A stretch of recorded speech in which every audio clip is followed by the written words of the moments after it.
প্রবাসীদের ভোগান্তি কমাতে ও তাদের নানা সুবিধা দিতে আগামী মাসে প্রবাসী কার্ড চালু করতে যাচ্ছে সরকার। বিভিন্ন দূতাবাসে জরুরি সেবা পেতে অগ্রাধিকার, বিমানবন্দরের প্রবাসীদের ভোগান্তি কমানো, রেমিট্যান্স বা আয় পাঠানো সহজ ও নিরাপদ হবে এতে।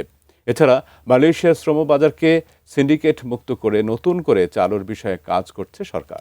বিস্তারিত সাইমুম জান্নাত প্রভার রিপোর্টে। দেশের অর্থনীতির অন্যতম প্রধান চালিকা শক্তি প্রবাসীদের পাঠানো রেমিট্যান্স। বিশ্বের বিভিন্ন দেশে ১.৫ কোটিরও বেশি বাংলাদেশি কর্মরত। এর মধ্যে সবচেয়ে বেশি সৌদি আরবে, প্রায় ২৫ লাখ বাংলাদেশি সেখানে। কিন্তু সংকুচিত সৌদি আরবের শ্রমবাজার মালয়েশিয়ায়ও চালু হয়নি এখনো। আগামী ডিসেম্বরের পরে মালয়েশিয়ার শ্রম বাজার উন্মুক্ত হতে পারে বলে জানান প্রবাসী কল্যাণ ও বৈদেশিক কর্মসংস্থান প্রতিমন্ত্রী নুরুল হক নূর।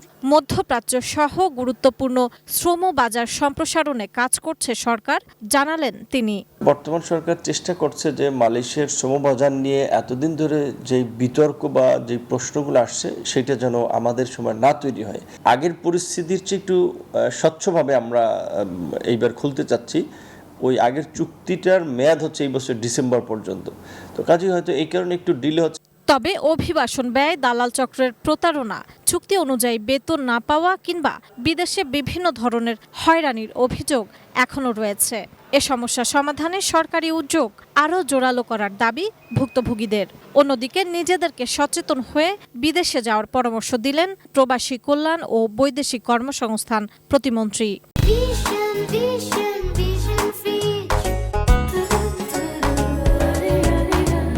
যারা যাবে তারা একটু পরিচিত কারো মাধ্যমে তার ভিসা, কাজের স্ট্যাটাস এগুলো একটু দেখে যাওয়া উচিত। অবশ্যই একটা রিক্রুটিং এজেন্সি, যারা কোন এজেন্সির মাধ্যমে যাচ্ছে সেটি যেন তারা জানে।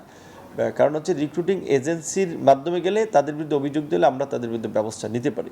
দক্ষ জনশক্তি তৈরি করা এবং ইউরোপ সহ নতুন নতুন শ্রম বাজার সম্প্রসারণে বিশেষ গুরুত্ব দিচ্ছে সরকার।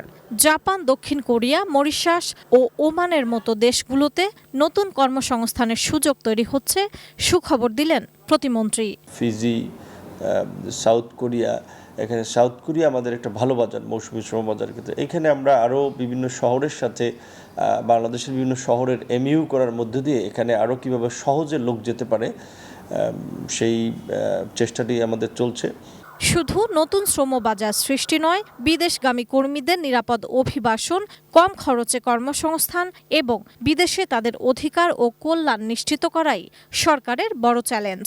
আগামী মাসে চালু হচ্ছে প্রবাসী কার্ড। কিভাবে কাজ করবে এই কার্ড জানালেন প্রতিমন্ত্রী। কার্ড যাদের আছে তাদেরকে যেন ফাস্ট ট্র্যাক বেস তাদেরকে সার্ভিস দেওয়া হয়, সেই সুযোগ সুবিধাটা তারা পাবে। এয়ারপোর্টে ইমিগ্রেশনের ক্ষেত্রে এবং আমাদের বিভিন্ন দূতাবাসে কনসুলার সেবা নেওয়ার ক্ষেত্রেও তারা একটা অগ্রাধিকার পাবে। পাশাপাশি দেশের বাইরে থেকে যারা দেশে ইনভেস্ট করতে চায় এবং যারা দেশে বৈধ পথে রেমিটেন্স পাঠাবে তাদেরও একটা বাড়তি সুযোগ সুবিধা থাকবে।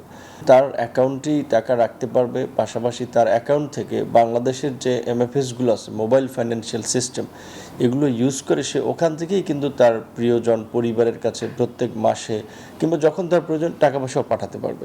প্রতি বছর গড়ে ১০ থেকে ১১ লাখ মানুষ কাজের জন্য বিদেশে গেলেও আগামী বছর এ সংখ্যা ১৫ লাখ করার লক্ষ্য সরকারের।